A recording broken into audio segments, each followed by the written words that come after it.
नमस्कार साथियों, हमारी इस नए वीडियो में आपका स्वागत है। एसएससी और दिल्ली पुलिस के पॉइंट ऑफ व्यू से महत्वपूर्ण टॉपिक है सिंधु घाटी सभ्यता। लूसेंट में 1 बाय 1 लाइन सिंधु घाटी सभ्यता के बारे में जितने भी तथ्य है उनको ट्रिक से लिखने का प्रयास किया और कंप्लीट तथ्यों के बारे में वीडियो भले ही 2 मिनट का बने, कंप्लीट चीजें आपको याद हो जाएगी। तो चलो चलते हैं सिंधु घाटी सभ्यता पर। सिंधु घाटी सभ्यता, सबसे पहले लूसेंट में कंप्लीट तथ्यों के बारे में चर्चा करेंगे। किताब में जितने भी आंकड़े हैं सबको एक साथ लेने का प्रयास किया है। सबसे पहले इसकी कालक्रम यानी सिंधु घाटी सभ्यता कितनी पुरानी है।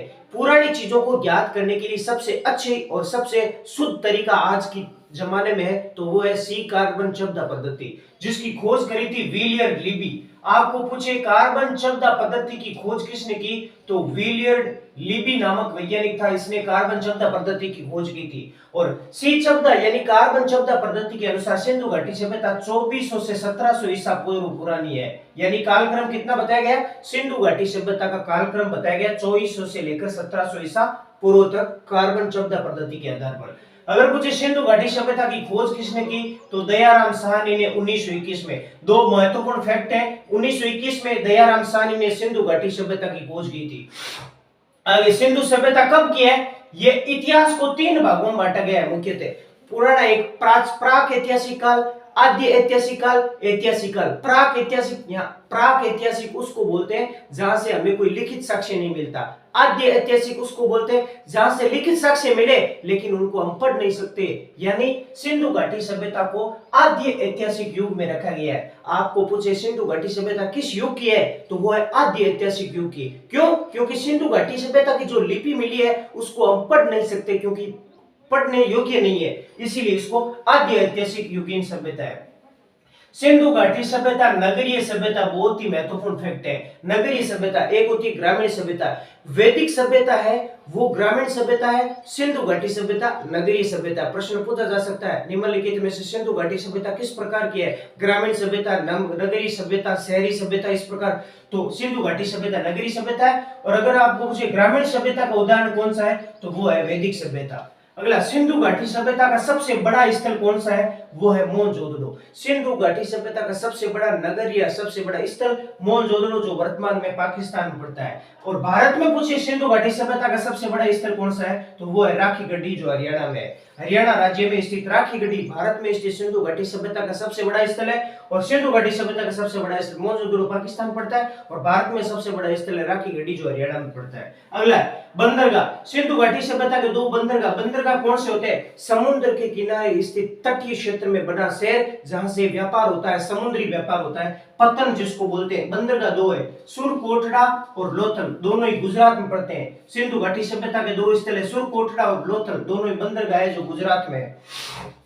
अगर आपको पूछे सिंधु घाटी सभ्यता की सबसे बड़ी इमारत कौन सी है, तो मोहनजोदड़ो में स्थित एक स्नानागार है। सिंधु घाटी सभ्यता की सबसे बड़ी इमारत मोहनजोदड़ो में स्थित है स्नानागार, सबसे बड़ी इमारत। अग्निकुंड के साक्ष्य यानी अग्निकुंड, हवन इत्यादि धार्मिक अनुष्ठानों की जानकारी मिलती है वो 2 जगहों से मिलती है, कालीबंगा और लोथल। कालीबंगा राजस्थान के हनुमानगढ़ जिले में और लोथल है गुजरात में भोगवा नदी के किनारे। यानी कि अग्निकुंड के साक्ष्य मिले कालीबंगा प्लस लोथल, 2 सभ्यता से। कालीबंगा और लोथल से अग्निकुंड के साक्ष्य मिले, यानी धार्मिक अनुष्ठान हवन इत्यादि यज्ञ किए जाते थे। कहां से, कालीबंगा और लोथल से। एक है बहुत ही महत्वपूर्ण पशुपतिनाथ की मूर्ति, जो मोहनजोदड़ो से मिली है। प्रश्न ऐसे पूछा जाए, निम्नलिखित में से पशुपतिनाथ की मूर्ति किस सभ्यता से मिलती है, मोहनजोदड़ो, हड़प्पा, कालीबंगा, लोथल, इस प्रकार उदाहरण आते हैं। तो आप याद रखना, पशुपतिनाथ की जो मूर्ति मिली है वो मोहनजोदड़ो से मिली है। और इस पशुपतिनाथ की मूर्ति के चारों ओर 4 पशु के चित्र अंकित है। कौन कौन से, गेंडा, भैंसा, चीता और हाथी। बहुत इंपॉर्टेंट, गेंडा, चीता, हाथी और भैंसा। गेंडा, भैंसा, चीता, हाथी, 4 पशु के चित्र अंकित मिलते हैं किसमें, मोहनजोदड़ो में। पशुपतिनाथ की मूर्ति मिली है, कहां से मिली है, मोहनजोदड़ो से। 4 पशु कौन से, गेंडा, भैंसा, चीता, हाथी, चारों चित्र अंकित मिलते हैं किसी पशुपतिनाथ की मूर्ति के पीछे। अगली है नर्तकी की मूर्ति, कांसे की बनी हुई नाचती हुई एक नारी की मूर्ति मिली है, वो भी है मोहनजोदड़ो से मिली है। मन के बनाने, बहुत ही महत्वपूर्ण। अगर आपको पूछे मन के बनाने के कारखाने कहां से मिले, तो लोथल और चनुदड़ो। ये चनुदड़ो क्षेत्र पड़ता है पाकिस्तान में और लोथल पड़ता है गुजरात में स्थित एक बंदरगाह। दोनों स्थल। अगर आपको पूछे सिंधु घाटी सभ्यता की लिपि कौन सी है, तो सिंधु घाटी सभ्यता की लिपि है भाव चित्रात्मक लिपि। बहुत ही इंपॉर्टेंट है, भाव चित्रात्मक लिपि। और ये लिपि है ना, दाईं ओर से बाईं ओर इस प्रकार लिखी जाती थी, इस साइड से इस साइड, फिर इस साइड, फिर इस साइड, इस प्रकार। इसको भाव चित्रात्मक लिपि कहा जाता है। कौन सी? सिंधु घाटी सभ्यता की लिपि भाव चित्रात्मक लिपि। कहां से किस साइड से किस साइड? दाईं ओर से बाईं ओर, बाईं ओर से दाईं ओर, बाईं ओर से दाईं ओर, इस प्रकार लिखी जाती थी सिंधु घाटी सभ्यता की लिपि भाव चित्रात्मक लिपि। इसके साथ बहुत महत्वपूर्ण प्रश्न ये बढ़ता है, सबसे पहले लेखन कला का विकास किस सभ्यता में हुआ? तो उसका उत्तर होगा सुमेरिया सभ्यता। आपको पूछे विश्व की वो कौन सी सभ्यता थी जिसमें सबसे पहले लिखने की कला का विकास हुआ था? तो वो है सुमेरिया सभ्यता। बहुत इंपॉर्टेंट, लिखने की कला का विकास सबसे पहले सुमेरिया सभ्यता में हुआ था। और जो सिंधु घाटी सभ्यता है उसकी लिपि है भाव चित्रात्मक लिपि। इस लिपि को पढ़ नहीं सकते, इसलिए इसको आद्य ऐतिहासिक युगीन सभ्यता में शामिल किया जाता है। अगला, मुख्य दरवाजे सड़क की पीछे साइड खुलते थे। सिंधु घाटी सभ्यता के जितने भी स्थल है ना, इन सभी में जो घर का जो मेन दरवाजा होता है ना, वो मेन सड़क से पीछे की साइड होता था। लेकिन सिंधु घाटी सभ्यता का एकमात्र स्थल है लोथल, जिसके गेट है ना सड़क, मुख्य सड़क की ओर खुला हुआ है। कौन सी? लोथल सभ्यता के गेट है वो मुख्य सड़क की ओर खुले हुए, और बाकी जितने भी सभ्यता उनके घरों के मुख्य द्वार है वो सड़क के पीछे की साइड खुलते थे। लोथल एकमात्र वो जगह है जिसके दरवाजे हैं वो सड़क के आगे खुलते थे। आगे, सिंधु घाटी सभ्यता की दो महत्वपूर्ण फसलें हैं, गेहूं और जौ। अगर मिठास के लिए सिंधु घाटी सभ्यता मीठे के लिए शहद का प्रयोग करते थे। अगर आपको पूछे मिट्टी का हल कहां से मिला है, बहुत ही महत्वपूर्ण प्रश्न है, मिट्टी का बना हल कहां से मिला है? तो उसका उत्तर होगा बनमाली। बनमाली सभ्यता पड़ती है हरियाणा में, हरियाणा राज्य में। मिट्टी का बना हुआ हल, यानी जो मिट्टी होती है मिट्टी का बना हल मिला है बनमाली से। अगर आपको पूछे जूते हुए खेत के अवशेष कहां मिले, तो वो कालीबंगा राजस्थान से मिले। बहुत ही महत्वपूर्ण प्रश्न है दो। अगर आपको पूछे मिट्टी का बना हुआ हल, अगर मिट्टी का बना हुआ हल पूछे तो वो बुना है बनमाली क्षेत्र। बनमाली सभ्यता पड़ती है हरियाणा में, HR हरियाणा में। बनमाली हरियाणा से मिट्टी का हल। अगर आपको पूछे जूते हुए खेत के अवशेष कहां मिले, जूते हुए खेत के अवशेष, तो वो पड़ा है कालीबंगा राजस्थान से।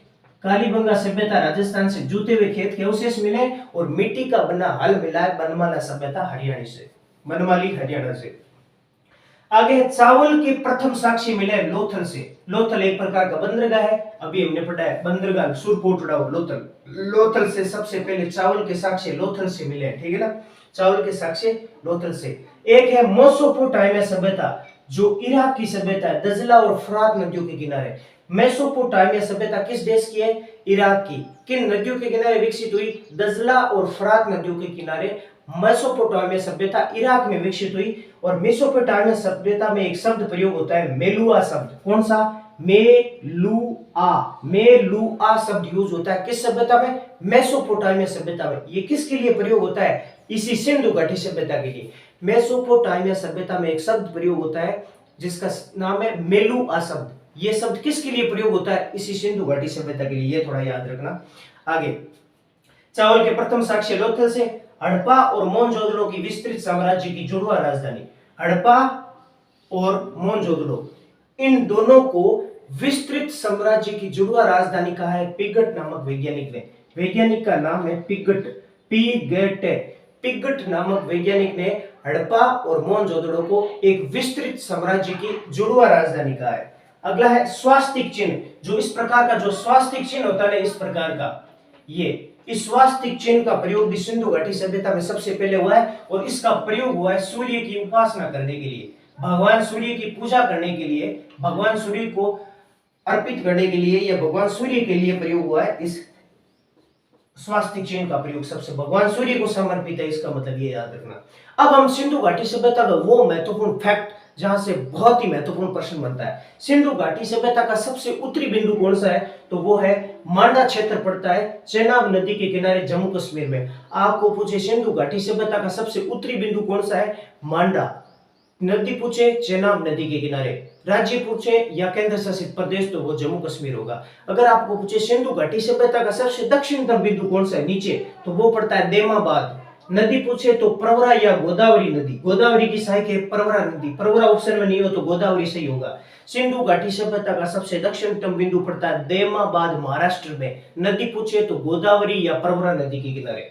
अगर आपको पूछे सिंधु घाटी सभ्यता का सबसे पश्चिमी बिंदु कौन सा है, तो वो पड़ता है सुत कांगेडोर क्षेत्र, पड़ता है बलूचिस्तान पाकिस्तान में। कौन सा? सुत कांगेडोर क्षेत्र, बलूचिस्तान पाकिस्तान में। नदी पूछे तो दस्क नदी के किनारे, ये सबसे पश्चिमी बिंदु। अगर आपको पूछे सिंधु घाटी सभ्यता का सबसे पूर्वी बिंदु कौन सा है, तो वो है आलमगीरपुर, पड़ता है मेरठ उत्तर प्रदेश में।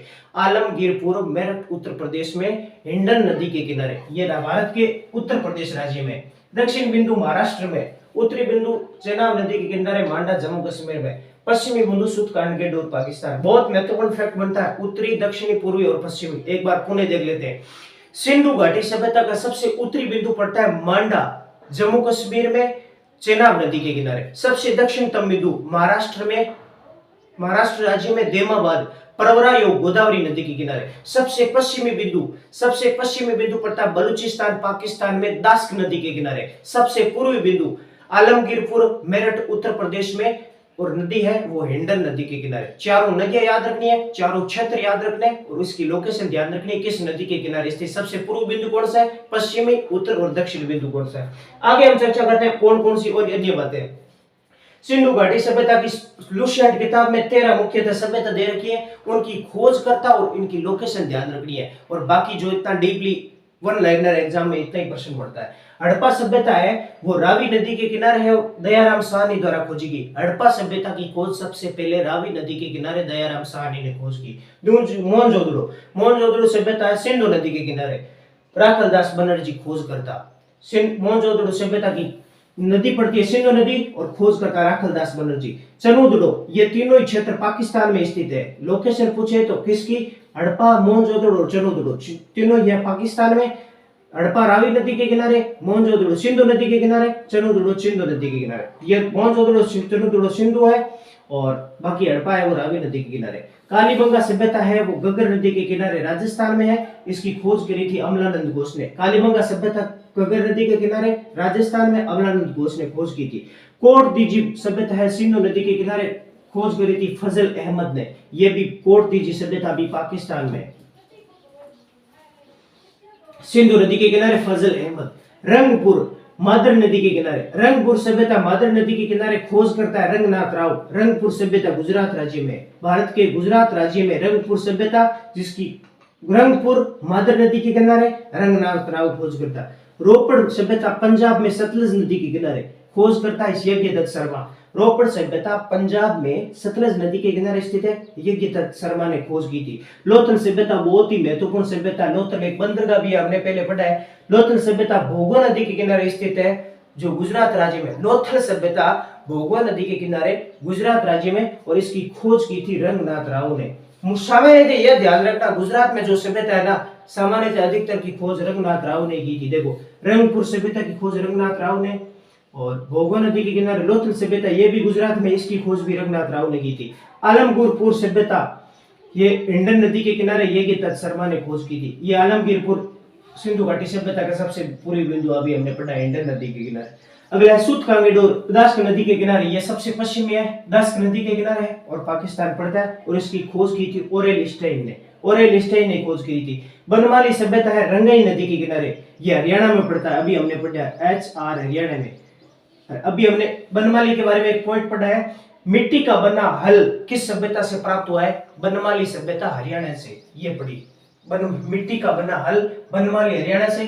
और ये बनमाली क्षेत्र पूछे किस नदी के किनारे, तो आपको ध्यान रखना है रंगाई नदी के किनारे, बनमाली रंगाई नदी के किनारे।